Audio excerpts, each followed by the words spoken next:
যে আমি আজকে একটা ছত্তিশগড়ি ফেমাস ডিশ বানাবো নাস্তার জন্য। এটা তুমি বিকালে স্ন্যাক্স হিসাবেও খেতে পারো আর সকালে নাস্তার জন্য। এটা আছে কি বলো তো, এটা আছে আমরা বাংলাতে বলে কালায়ের ডাল আর ছত্তিশগড়িতে বলে উড়িদ ডাল। তা এটা আমি প্রথমে ভিজিয়ে রেখেছিলাম 6-7 ঘন্টা। ভিজানোর পরে ভালো করে ধুয়ে ব্লেন্ডার করে নিয়েছি।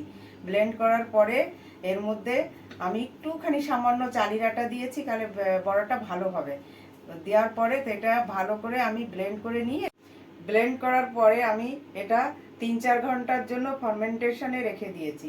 কেন রেখেছি? এটা সফট হবে বড়াটা, তখন খেতে ভালো লাগবে, সেই জন্য আমি রেখে দিয়েছিলাম। তো এটার মধ্যে একটু দিলাম পেঁয়াজ কুচি, ধনিয়া পাতা। মিনিমাম 10 মিনিট এটা মাখতে হবে, ভালো করে এটা মাখতে হবে। এই যে আমার ভালো করে ম্যারিনেট করা হয়ে গেছে, আমি ভালো করে মেখে নিয়েছি 10 মিনিট ধরে। তো এবার আমি কী করে বানাই দেখো।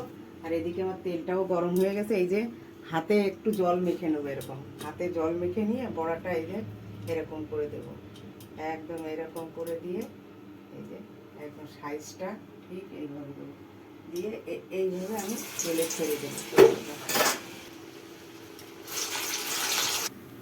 এই যে আমার বড়াগুলো ফুলে দেখো কি সুন্দর বল হয়ে গেছে। আমি এক এক করে এবার বড়াগুলো নামিয়ে নেব।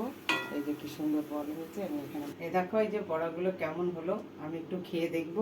আমি এখানে যে টমেটো পুড়িয়ে চাটনি বানিয়েছিলাম, তো এটা দিয়ে একটু খেয়ে দেখি। এটা চাটনি দিয়ে খেতে ভালো লাগে, খুব গরম। ক্রাঞ্চি, একদম ক্রাঞ্চি। দেখো খেতে যা স্বাদ হয়েছে না, একদম ক্রাঞ্চি আর মুচমুচে হয়েছে, খুবই স্বাদ হয়েছে খেতে।